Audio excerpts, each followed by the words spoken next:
In light of the pandemic that we are winding down through, I guess, and when you look at the news and you hear it on the news, there's always these questions or concerns as far as inflation and supply issues, and demand is high.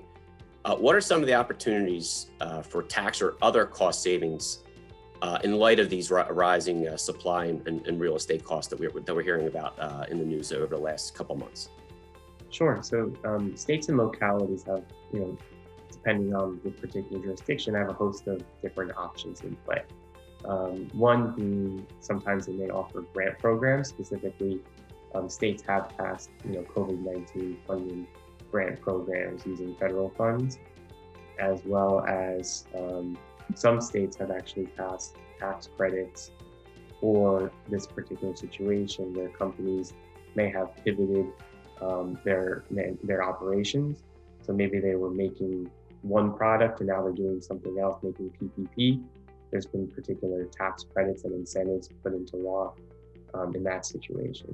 So, there's, like I said, there's grants, there's different income tax credits that could be in play.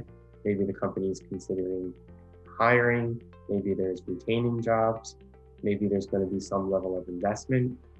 So there's tax credits involved. Sales tax exemptions we talked about. So maybe the company is making various purchases of equipment. Maybe the company is making purchases of different software, that there's certain exemptions in the law, like New Jersey has a special exemption for software used in business that's electronically delivered. So there's different benefits at the sales tax level. And really ultimately at the end of the day, what we call incentives or different tax credits, they really fall into sort of two buckets. What I'll call the discretionary incentives, and then what I'll call the statutory incentives. The discretionary incentives usually are the more sort of larger, more significant awards that you might see in the newspapers, of big tax credit awards or big grant awards that are used to induce a company, whether it's to relocate or expand in a state. And usually those involve a pre-application process and showing the state or locality that there's an interstate competition involved for the project and that the incentive is needed. And then there's usually some compliance and annual reporting versus a statutory incentive, which typically is, usually as of right for just doing a particular activity, whether it's, investing in certain equipment, buying equipment, like I mentioned, a sales tax exemption, where you typically just have to fill out a form or present a certificate to the vendor, and you'll get that benefit and not have to go through a pre-approval process or extensive compliance. And like I said, usually the more significant the award, it's probably going to fall into that discretionary category. So some examples, from the Mid-Atlantic region that we see a lot of these incentives, Pennsylvania, we have Keystone opportunity zones, which allow companies to locate in certain zones and essentially abate most of their state and local taxes based on their activities in the zone.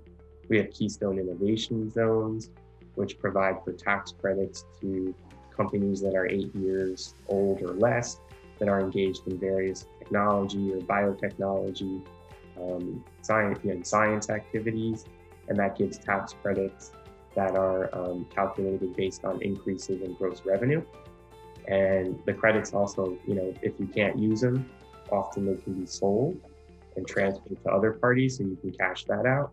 New Jersey just passed a significant incentive law and made amendments to it, which brought in something called the Emerge program, which is a job creation or job retention tax credit that's available, as well as various real estate incentives under something called the Aspire program. Both PA and New Jersey have various tax abatements that can go into law for property taxes if there's going to be projects done. But usually I will say that for these incentives to be available, and I just went very high level, but there's a host of different benefits, even more that I named. Usually for these to be available, there's got to be some additional activity, right? Whether it's hiring, whether it's a relocation, whether it's an expansion, whether it's purchasing or investing, there's usually some activity that needs to be incentivized to earn that award.